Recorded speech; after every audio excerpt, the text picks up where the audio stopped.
Okay. Hello, everyone. I'm sitting in to welcome you all to our training for this month with Yana and the Y for Y. So the one thing that Annette wanted me, well, she'll be on, hopefully she'll be on a little bit later on. She's working on a project and she's not able to get on with us right now, but maybe she'll be able to get on before the conference or the Zoom call ends. But if not, just know that she's with us in spirit.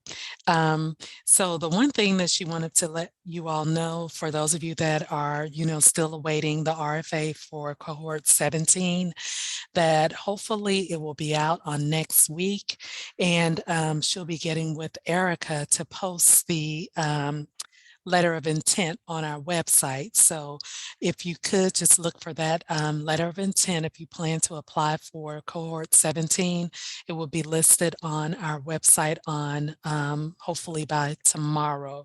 So, and if you have any questions or concerns about it, please, by all means, reach out to myself, to Annette, or to Alicia, who's on the call with us on today. I don't have anything else. Alicia, do you have anything? No, I don't at all. This is good to see everybody, and great. Hopefully everyone is having a great, I guess, the startup of the school year, because I know some schools have started. So Yeah. that being said, hey, let's go ahead and get started. It's good to see you all. Okay. Oh, okay. All right. So I'm turning it over to Yana, and Yana, you can take it away. Thank you so much. And today I'm joined by my colleague, Shanika Peck, like always. But before we get started, we do have to play a quick disclaimer from the U.S. Department of Education. This presentation was produced under U.S. Department of Education contract number ED ESE 14D0008 with Synergy Enterprises Incorporated. The views expressed herein do not necessarily represent the positions or policies of the U.S. Department of Education. No official endorsement by the U.S. Department of Education of any product, commodity, service, methodology, technique, or enterprise mentioned here is intended or should be inferred. All right, everyone, it's good seeing, I recognize a couple of you, but if this is your first time meeting me, my name is Shanika Peck. I'm the lead education specialist on the Y for Y technical assistance team. I've been with Y for Y for almost 2 years. It'll be 2 years in November, super excited. I'm actually coming in from the school day and a year-long boarding school for inner city kids. So I did a lot of work with primary school and middle school students. Currently, I'm working with high schoolers, and we are always checking in to see what students' interests are. And of course, we're using it to help us improve our programming. So I'm super excited today because, of course, we will have some strategies and ideas that you can take away with you. But of course, we're always looking for new suggestions. So definitely looking forward to collaborating with everyone here. I'm going to go ahead and pass it over to Yana. Hi, Shanika. Great to be with you. I have been with Y for Y for almost 4 years now, and I come from a background of the school day, after school summer educator, project director, working mostly with secondary, but also really the K-12 gamut. So I'm excited to be talking about how we can best engage our young people. All right. And I know we're all pretty much Zoom experts. Do want to give you a heads up that in addition to you using your chat, we will also have an activity or two where you will have to use your annotation tool. So go ahead and take some time to find it. It's at the top where you are seeing Shanika's screen. Hover over the annotate tools, and then you'll see a couple of tools that you can use to annotate your screen. So for today, we are going to talk about 3 important things when it comes to student voice and choice.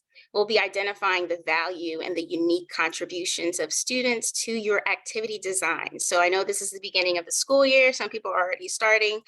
It's still a great point of the year to go ahead and start incorporating student voice and choice. And of course, at the end of the year, you can still use student voice and choice. We'll go ahead and talk about different ways you can modify and accommodate your activity plans, like I mentioned before, in response to your student voice and figure out what other choices you are able to provide your students. And of course, we'll touch base on how we can respond to student feedback to improve our overall program and activity quality.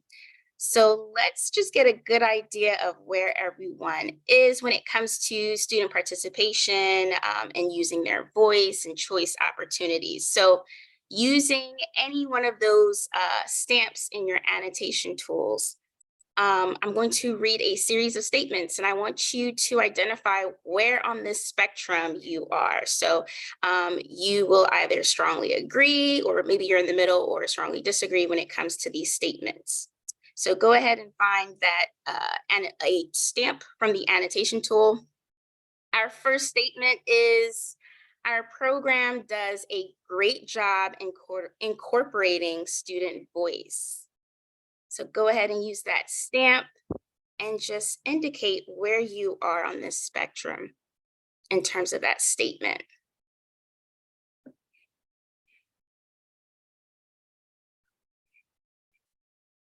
Now, if you aren't able to use your annotation tool, you can go ahead and drop your responses in the chat as well. I know some people may not have this option in the Zoom. So go ahead and let us know, does your program do a pretty good job with incorporating student voice?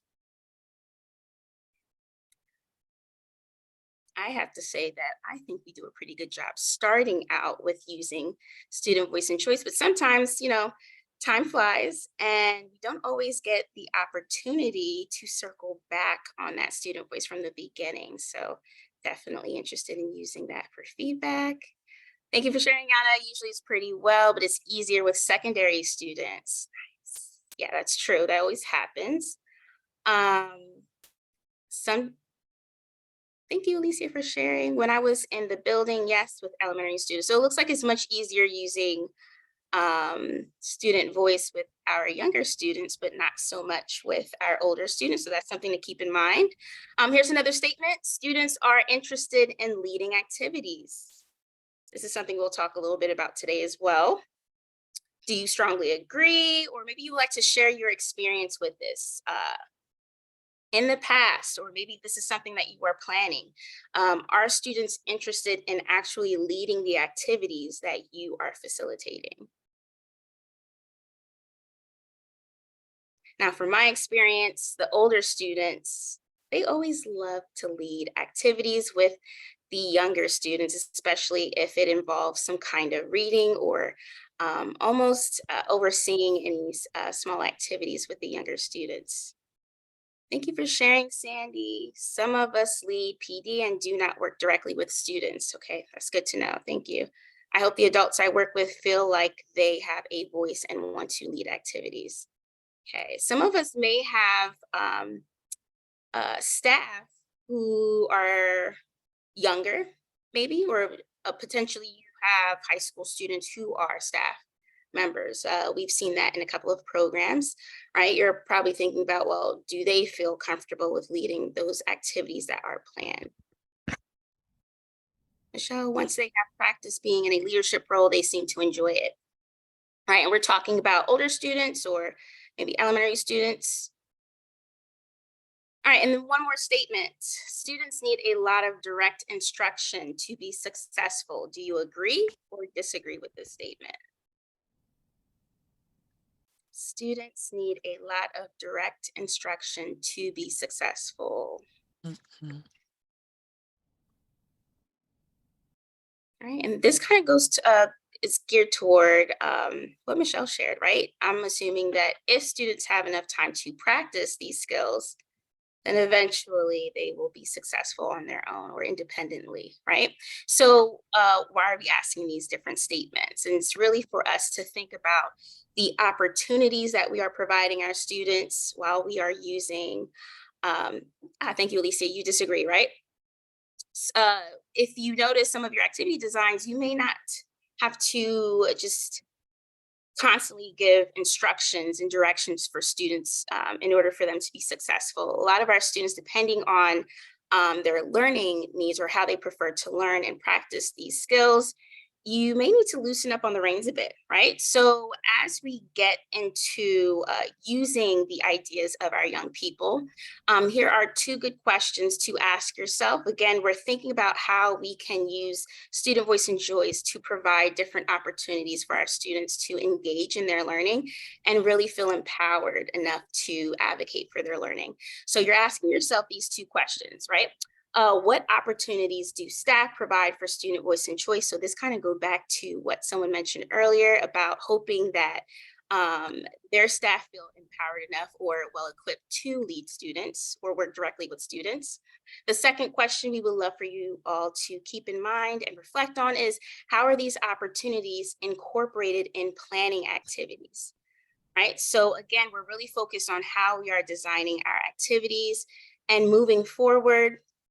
And of course, Yana's going to go into more detail with these different tools, but the purpose of this is to be intentional about how we are using student voice and choice, not just at the beginning of your activity design, but also to inform your activity for the next year or at the end of the program. So it eventually comes to a full circle. So let's take a look at an example activity. And this is to help us identify the different opportunities that we may have. So here we have a math club activity. And I want you to keep in mind, what opportunities does this activity have to incorporate student voice and choice? So the activity goal is 75% of participants will use skills in multiplying and dividing fractions and decimals and unit conversion to design model theme parks as measured by a summative activity rubric. It's always good to have a goal so that you have something to measure the outcome. Here's the activity description. Students will design their own theme park. Students will draw scaled models of their favorite rides onto a personal theme park map. Maps will include rides, food stands, and arcade games. So again, we're thinking about whether or not this activity will provide students the opportunity to use their voice and potentially choice in this activity. Now, some of you are probably thinking, well, I need more information. Don't worry, I got you. So let's take a deeper dive into this activity by looking at the procedures, right? So we have this goal for our activity. We have an idea of what this may look like. Let's talk about the procedures. So here, staff will introduce the topic, the challenge, and project elements to students.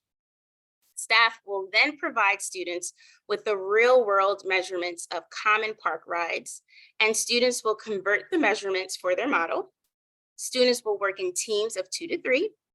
Staff will confirm student calculations before students draw their final rides. So that's the activity procedure.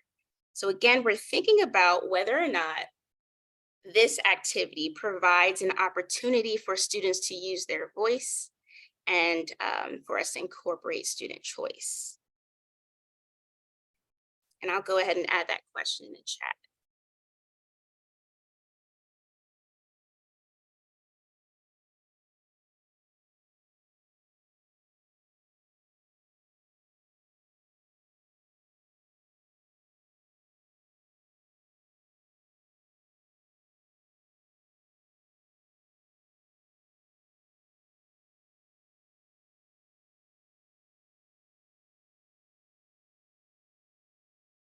All right, so again, we're thinking, are there opportunities for student voice or choice in this activity?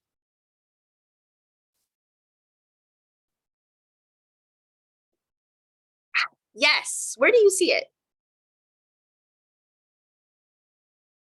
Justify your response. Where do you see opportunities for student voice or choice? Now, I definitely see it when students are working in teams, right? Right. When students are working with in their teams, they definitely have an opportunity to share their thoughts and ideas. Thank you, Sandy. Yes, they get to choose what to include in their theme park. Is there anything else? Right, so this is just something that we see from the outside looking in. Now, what we really want to do, again, we're trying to be very intentional with how we are providing opportunities for students to share their voice and choice. Work together to determine if answers are correct before submitting answers. That's a great suggestion because originally in this procedure, they have staff confirming student calculations. So that is a great opportunity for them to use student voice and choice instead, or student voice in this aspect. So let's take things a step further, right? We are going to score this activity. Right, so you can use your annotation tool, or you can just put it in the chat box. I'll go through each section. So this is something that is very helpful to do if you are planning these activities.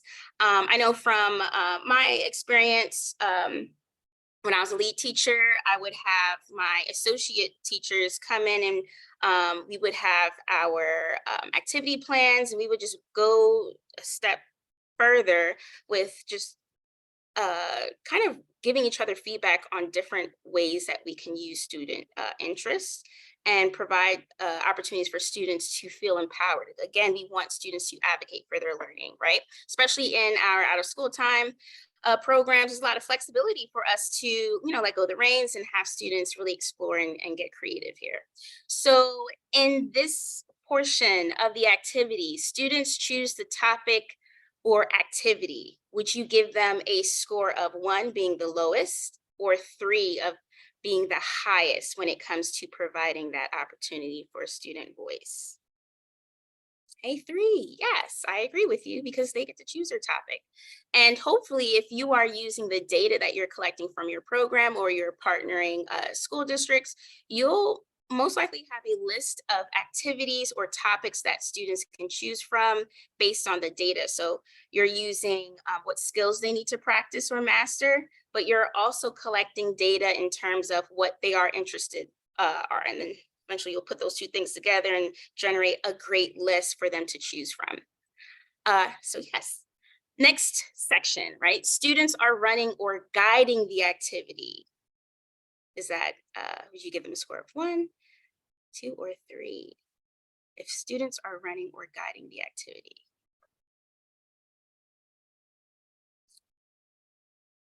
And I would definitely give them a 3 in that section. So if students are guiding the activity, again, we're providing students the opportunity to be leaders in this activity.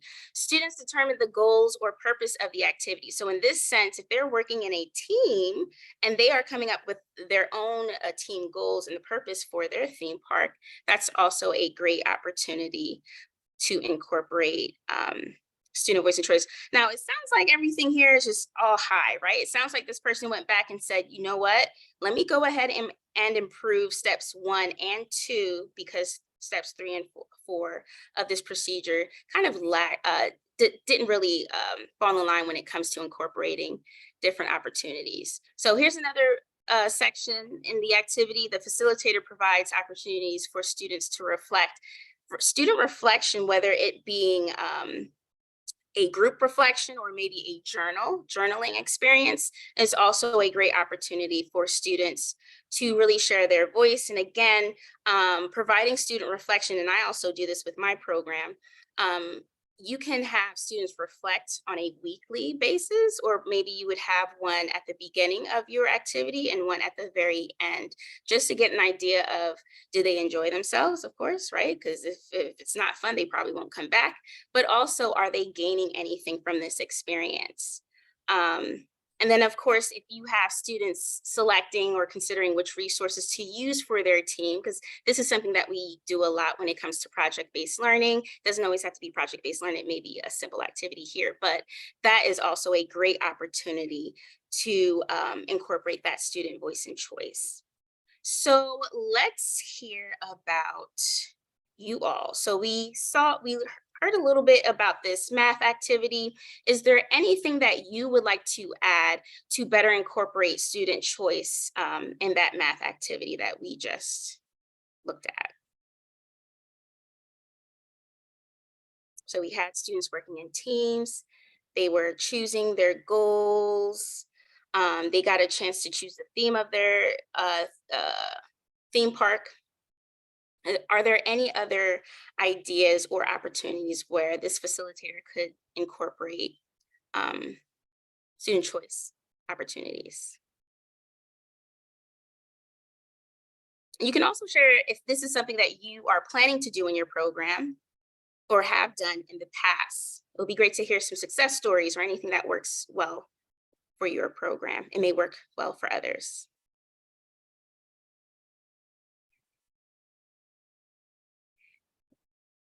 Yes. What else could it be other than a theme park? It could be a program store. It can be a community. Maybe a zoo or a mall, absolutely, right? I don't know about you all, but a lot of the towns and cities around me, there's a lot of warehouses being built. So if they had the opportunity to recreate or enhance their community, what would it be? What would it look like? Ooh, nice, a racetrack or a park, right? For those of you who have students who don't have access to a park, this is also a great opportunity to talk about any challenges or issues, right? Having them become leaders in this sense. Allow students to be celebrated for sharing and taking leadership. Absolutely. Now with Y for Y, we always have moments where we would like to celebrate all of the great things that we're doing at the end of the activity or at the end of the program.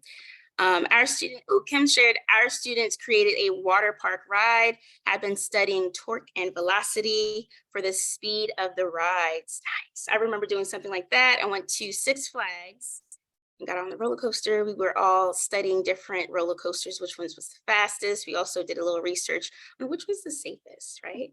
Awesome. So those are all great things that you can add on to incorporate student choice opportunities. Thank you all for sharing. So as I mentioned before, it's really important that we're using data to help us identify the different opportunities that we can tie in to support student voice and choice. We should also be considering student learning preferences. And then, of course, I believe this is on a handout and we'll share the handout in the chat box, but offering different types of activities for students to choose from. That will eventually lead us to the fourth thing, which is getting students interested, because as we all know, students vote with their feet, especially our older students. So it's really important that we incorporate that when it comes to making different types of activity suggestions. So what I'll do is I'm going to get into the very start of incorporating student voice and choice, which is of course data. And I'm actually going to turn it over to Yana, and she's going to talk more about this. And of course, all of the great tools that Y for Y has to offer. Shanika, yeah, exactly right. And thank you for doing that great introduction and helping us think about all the ways that we can build on students' interests, like creating their own water park. Kim, I would love to hear more about the kinds of math and science that the students, it sounds like a lot of physical science was done in your project. So that sounds cool and exciting.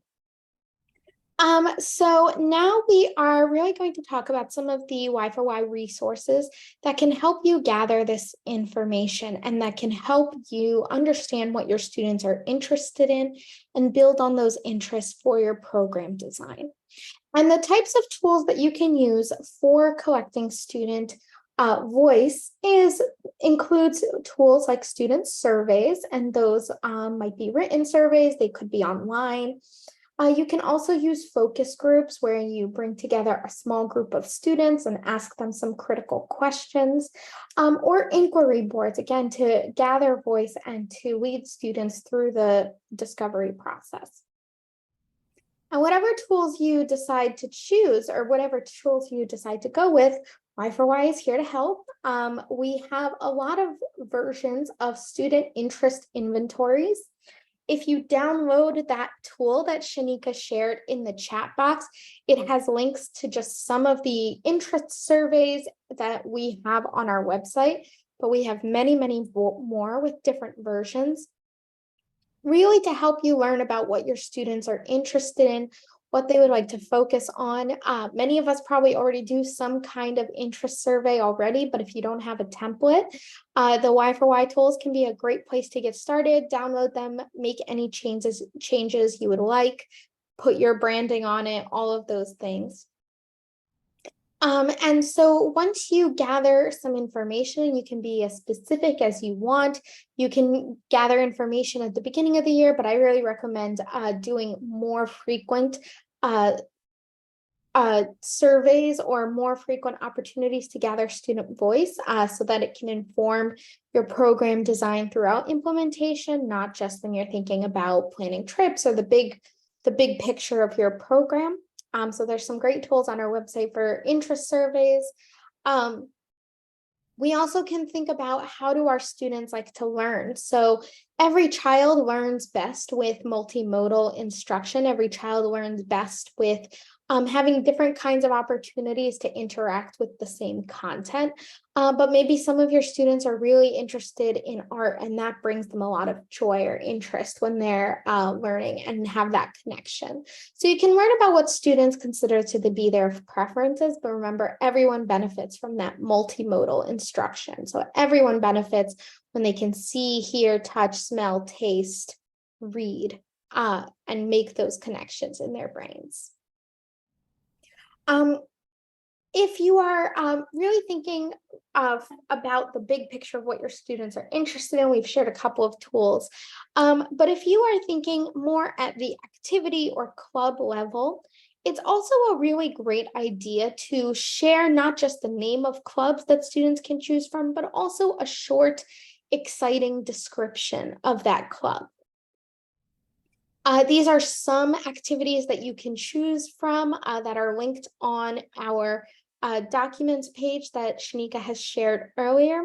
And there's a bunch more activities, but really when we describe our activities to students, we want them to be age appropriate and as interesting, exciting as they possibly can be. And that's going to be interesting. That's going to be important because when you develop and foster student interest, they're going to be much more enthusiastic participants in your programs and activities. Some of the tips we have for thinking about writing these effective activity or club descriptions is try not to use common school words. So learn, study, those are words kids hear during the school day. And when they come to our programs, they've often had, an 8-hour day. We want them to feel like after school time or out of school time is a really special environment that looks and seems different, feels different than what they experienced during the school day. So there can and should be time for tutoring, but how can you frame it in a way that's really exciting, that's novel, that focuses on opportunities for exploration, and really deep thinking and discovery with our students. So really what we're talking about is the importance of really engaging students, getting them excited about what we have available for them, what resources and what activities, and really using language that will resonate with them. So here's an example. The annotation station. So in this description, it says, create your own cartoon or comic book in this activity. You'll explore all the key elements you need to develop a comic book character. Investigate the fascinating history of cartooning and how artists and writers collaborate. You'll soon be ready to create your own. So really the purpose of this description is to communicate or to get students excited about the possibility of joining this club. And this could be a really great description for some middle school students. It tells them what they're doing, but it focuses on the active verbs, what the students will actually be doing. We're not just learning about cartoons, but we're going to make our own. It's going to be a hands-on activity. And that's really a space for 21st century and for out of school time programs to focus, is making sure that we are doing things that are hands-on and engaging and center student interests. So with that in mind, we're going to take a look at an activity. And we would love for you to help us revise the activity description to make it sound more interesting. So again, it's really, you are all great activity designers. It's really about thinking about how can we make our activities interesting with a hook for our students. So here's the basic activity description now. Students will design their own theme park. Students will draw scale models of their theme parks with a personal theme park map. Maps will include rides, food stands, and arcade games. Students will create prices for snacks and games at their theme park. Pre and post assessments will be used to evaluate the increase in students' math skills. So I don't know about you, but I'm not super excited by this description. Now, if you're sharing this with an adult, say your state leadership, this is a very accurate description of events. It tells you how you're going to evaluate it. It's great. But this is not going to make a middle schooler think that they're about to do the coolest project that anyone has ever done ever. And so we want to think about how we can revise this description to make it much more exciting. Now, Alicia mentioned that the first sentence is a great moment to have that hook to get students interested.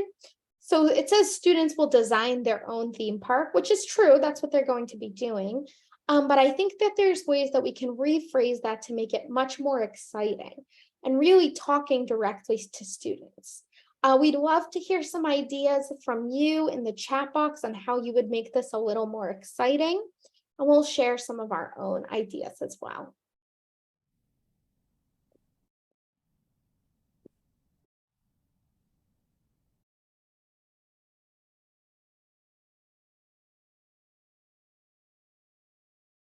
So Sandy says, have you ever wanted to design a theme park? Join us. So making that invitation open to students.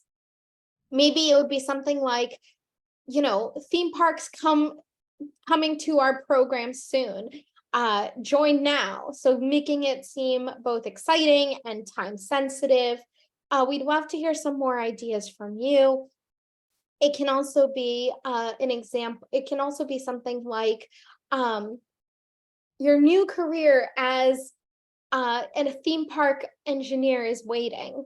So really making that explicit connection to the career that this features, which is probably an engineering career or some other careers if it's really focusing on other elements of the theme park. So it could be somebody who is really focused on safety. So it could be about a career in firefighting and all those safety regulations. Or it could be a career in small business because they have to think about how are they going to run stores, concession stands in their business as well.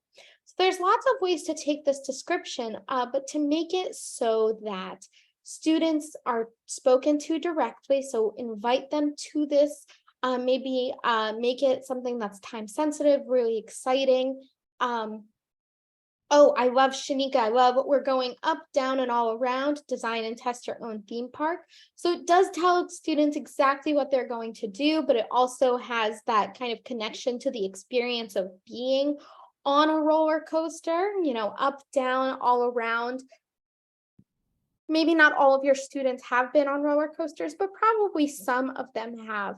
And making that connection can be really powerful because it brings them back to an activity that's really fun and engaging. So thank you for sharing those ideas.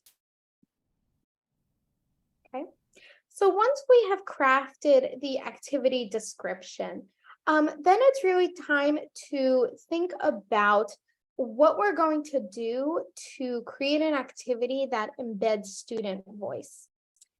And to do that, we need to make sure that we have collected data. And then based on that data, we're going to design activities that are really engaging, interesting, and create unique experiences for our students. And then we're going to be ready to implement. And again, we want to focus on embedding student voice in every phase of the project and activity development and implementation process. because everything we're doing is for them. The reason our programs exist are to meet the needs and to promote the interests and skills in our students. Now, as you're thinking, okay, well, we already do student surveys, but what are some other techniques or methods for integrating student voice? There's a lot you can choose from. So you can think about adding some project-based learning opportunities. Shanika has talked about, and I'm sure I have talked about as well, how project-based learning is a great way to have students take the lead in their learning, to really follow their interests in whatever inquiry direction that takes. So that can be a great way as students take on some more leadership, but that's not the only way. You can also think about student leadership in terms of having a youth government or having students design their own activity. We also want to give students opportunities for reflection. This will help them take ownership over their learning to really focus on what they did, what they got out of it, really what kinds of meaning that they can make or find in the activities that they did. And it can also help you as a facilitator to think about how to improve and really create programs that are even better in the future. Now, we also want to think about gathering information in different kinds of ways. Anyone who has ever sent out an online survey, you probably know only a fraction of students or only a fraction of people who get the survey fill it out. So there might be a lot of information we're not quite getting. So it's really important to think about the different ways that you can contact your students to get their input. Because again, we want to emphasize for them that the reason we're asking for their voices is that we want to create programs that meet their needs, that are engaging and that serve our specific communities. So using different kinds of methods for gathering student voice is going to be really valuable, especially as we're thinking about the diverse needs within our program structure. We also can do a lot with discussion formats for students, and there's many different tools or different structures that you can use. I'll just highlight a couple of them, but do keep in mind that there are, a million different ways that you can facilitate student discussions based on what your goal is or the desired outcome for the discussion. So let's take as an example concentric circles. So in concentric circles, that's really where we have a very structured discussion that gives each student an opportunity to share ideas and thoughts and experiences with other students. They stand in two circles facing each other. There might be a discussion prompt that gives students the opportunity to speak, and then they rotate and talk to other students. You could also consider using a structure like a Socratic seminar, which is often popular in the school day as well, but it's a wonderful discussion technique. It's based on Socrates, who was the Greek philosopher who believed that knowledge was gained through questions and debate. And so Socratic seminars support students as they practice discussion based on a research topic or a concept or any kind of issues. It is structured to facilitate engaging dialogue. It really is about having a couple of students in the middle engage in the discussion and really have the audience interact with you and really be part of the eventual problem-solving process. Socratic seminar is something I've seen be really successful on middle or high school students or even upper elementary school students. But it's really about having a structured discussion opportunity where students are really talking to each other and having a critical discussion. And again, this is something that is really going to be structured, and the facilitator or the teacher has a pretty strong role in the Socratic seminar. But there's other forms of discussion. You could also think about focus groups if you have specific questions you want to ask a subset of students. You could have semi-structured interviews or structured interviews. You can have students do their own data collection, have students do oral history of their own program. Those are all opportunities to gather student voice, to hear how students are thinking and feeling about their program and what they hope to do in the future. Now, with all of that in mind, luckily Y4Y has some tools for you with some other really helpful kinds of discussion that you may consider. So the first I'd like to touch on is called the nominal grouping technique. This is a brainstorming strategy where everyone kind of starts with forming their own thoughts.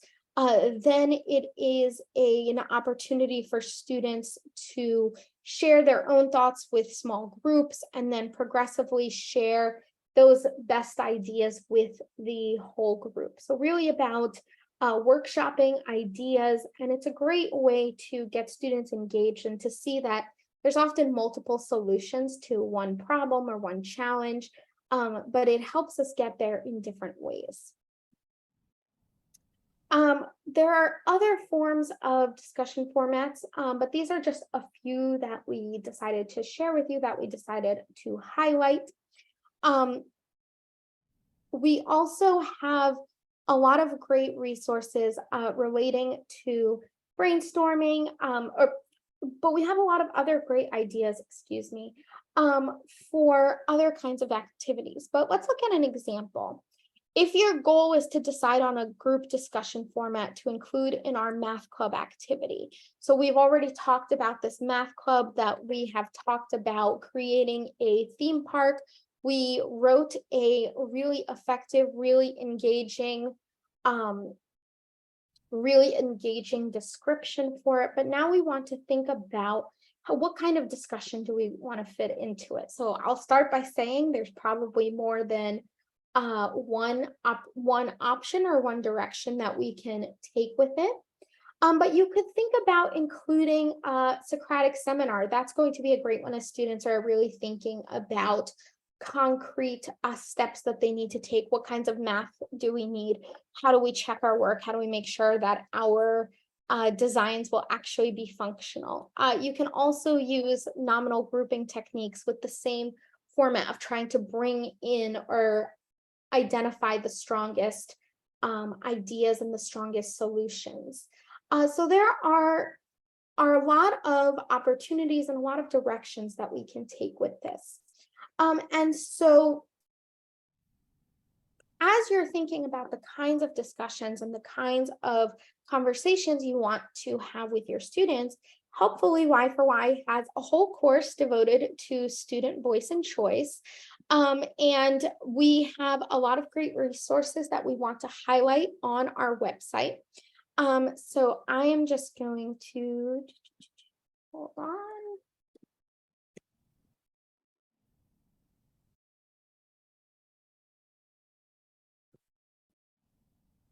I am going to switch us to our website because I do want to highlight a couple of tools that are going to be really helpful. Oh, Shanika, you have to stop sharing the screen for me to start. Thank you.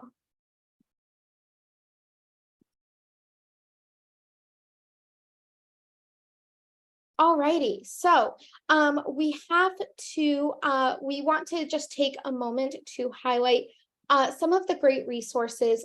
We do have a fantastic course and a lot of resources relating to student voice and choice right here on our website. And it's just taking a second to load. There we go. And as with all of our courses, there is an implementation strategy section and a coaching my staff section with tools. But the Learn More library here is something I want to particularly highlight because there's a lot of great resources on the web, as we know, but there's also a lot to get through. So we were actually able to highlight some great resources that you can find, some great organizations doing work surrounding student voice and choice. that we think that would be really helpful and instructive for you in your programs. So one of my favorites are the Wallace Foundation, which they have developed. They're a nonprofit or a foundation that really supports creating meaningful programs for young people. And they have some great highlights of effective programs that they have sponsored, what it looks like for program leaders, for school leaders, to focus on equity, to focus on student voice, to focus on bringing the arts into after school. SEL, these are all the topics that we are talking about. And if you are interested in reading about all this, it's a lot of the research and really bringing it into a after school environment and thinking about how does this apply to me, making it really accessible language. And so I think the Wallace Foundation is a great place to start if you're interested in learning more. And it's a great place that sort of distills all the research for you. I'm also a fan, oopsie, there we go. I'm also a really big fan of the Yale Handbook, which is a huge and wonderful resource that a lot of people don't know about. So I'm glad we have the opportunity to highlight it. This was developed by really the leading experts in really youth leadership, youth voice, and has been tested and developed and used in lots of programs to really make sure that that there are really great resources for engaging young people and bringing out their voice. And now this is sort of the introductory section, but I want to just show you the table of contents because it's such a huge document. There's no way for us to go over it, but I hope you will take the time to explore it because there's some wonderful resources in it.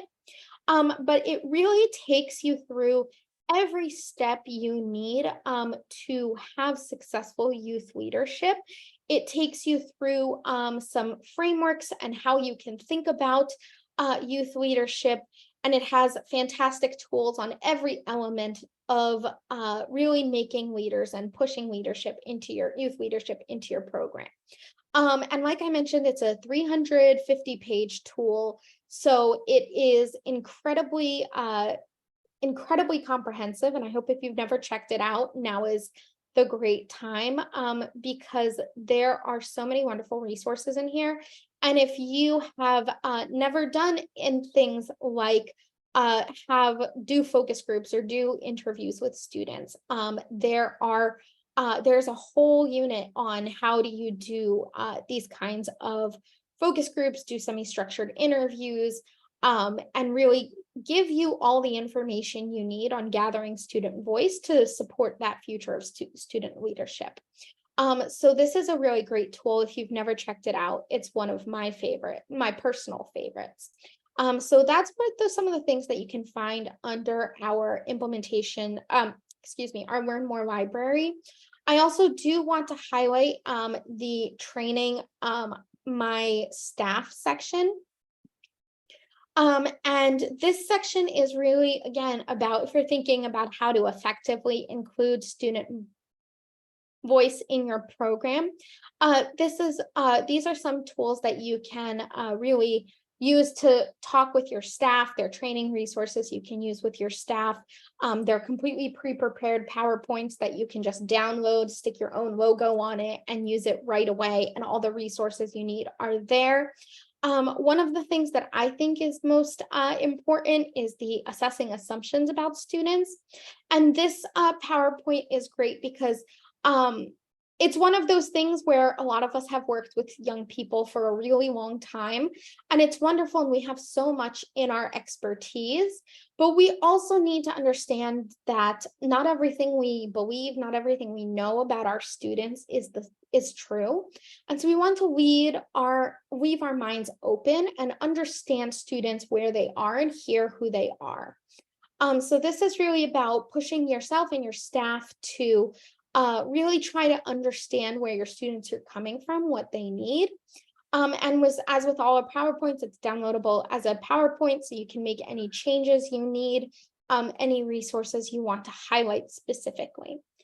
So there's a lot of great tools on our website in that student voice and choice course. I do also want to mention that many of our courses also have elements that really highlight and emphasize student voice and choice. Shanika, I believe you mentioned the importance of project-based learning, and that's serving as a pathway to integrate student voice. We have a whole course devoted to that, excuse me. We also have the citizen science course, which is about getting students directly involved into science, and that also is a great place to highlight. But one of our newest resources is a course that just launched, which is Youth in Action, which is particularly focused on youth leadership and doing that in the context of service learning and social entrepreneurship. So especially if you have secondary students and you want to move beyond just giving them surveys and doing activities that might kind of align with the things they say they like, but really moving to authentic youth leadership, the Youth in Action course is a great resource for you and has a lot of wonderful tools, as well as with all our courses.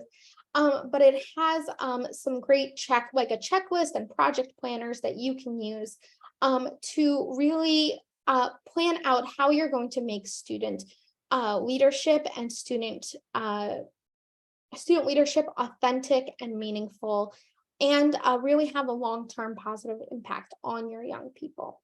Hey, Yana, I know you brought this up before a couple of times with train your staff. So I know Sandy shared that some of you all lead PD, and you may not work with students directly, but in each of those courses, especially if you are not familiar with Y4Y, the train your staff options that we have, you can download that as a PowerPoint and definitely customize it to fit your program's needs.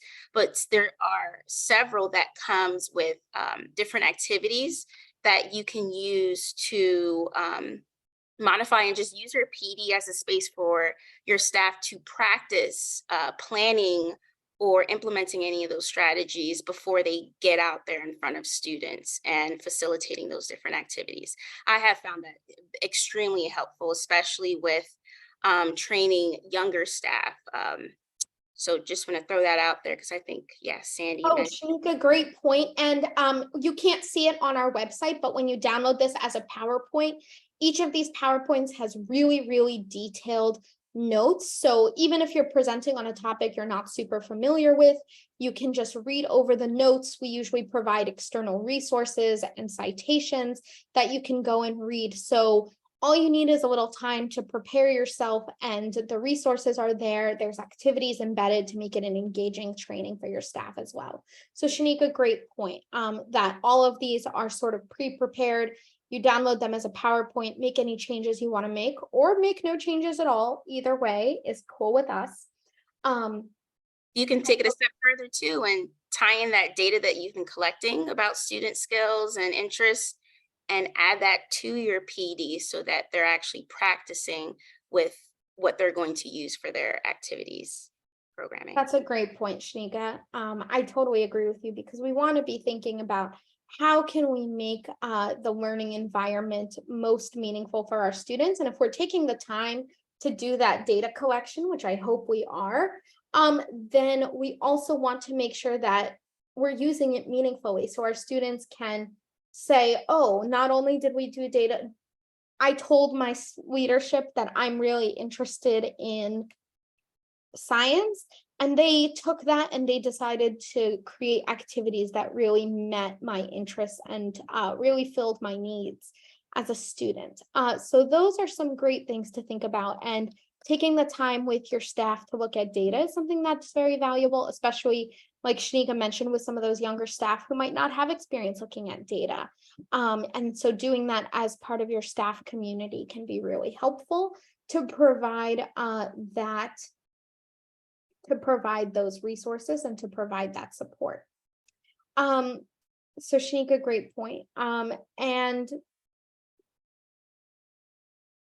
I also just want to take a moment to highlight all the other great resources on our website. We have been talking about youth leadership, student voice and choice today, and I think that's wonderful. But as you can all see, there are many, many, many other courses on our website that you can check out and take a look at, and they cover a really diverse range of topics. So especially if you're newer to Y4Y, it's a great time to go to our website, check out some of these, look at the tools, take the courses to really deepen your learning on any topic that's interesting, not just student voice and choice. And I know Annette and your leadership team have been recording these monthly webinars to make them accessible to all of you. And I know many of your staff are not available at this time, so they're available in a recorded fashion. So in any of those ways, we have tons of resources on our website that you can check out. And we also have records of old webinars and many, many other resources on our website. That's a great place to visit. Now, as we're coming to the end of our session, we would love to hear some feedback from you. So if you have a moment, Shanika is going to share the feedback form in the chat box. We would love for you to take just a minute to fill it out. It's just a couple of questions, really to provide us with feedback so we can continue to make meaningful and positive learning opportunities for your staff and your programs. And Shanika, I believe you wanted to share just those last couple of slides from the PowerPoint. Thank you.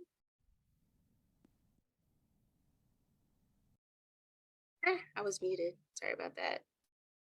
There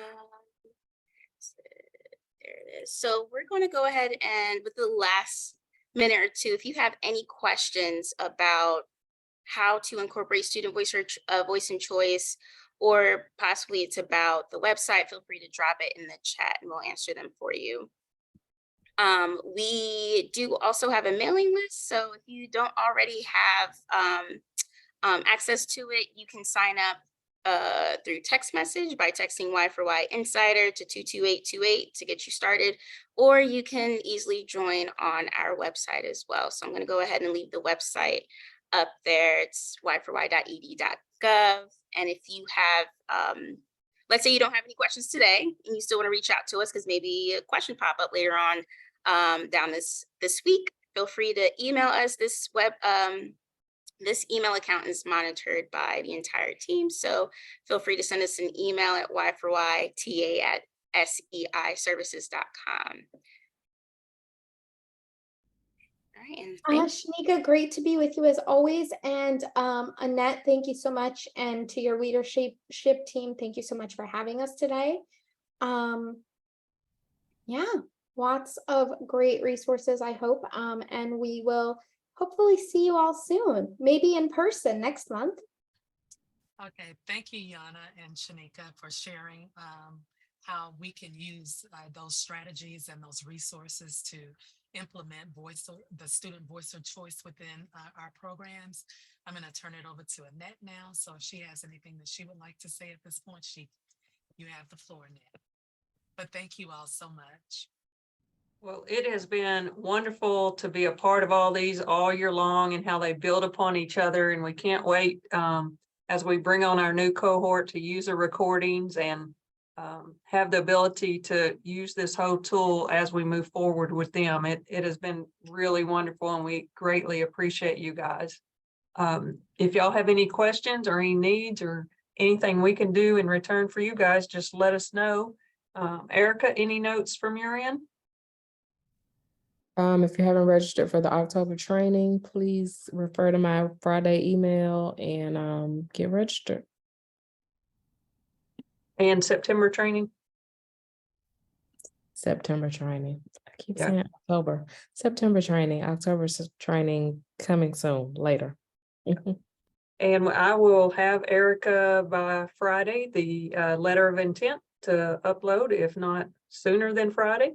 And then we will start on our new adventure and close out cohort 15 and bring on 17 and 16. It is your lucky year. You will be monitored. So it's all going to be great. Again, thank y'all very much. We couldn't do what we do without Y for sure. So we appreciate you. We love being with you always. Thank you, Annette. And Okay, to your whole team. thank you. See you next time, or hopefully see you soon in person again.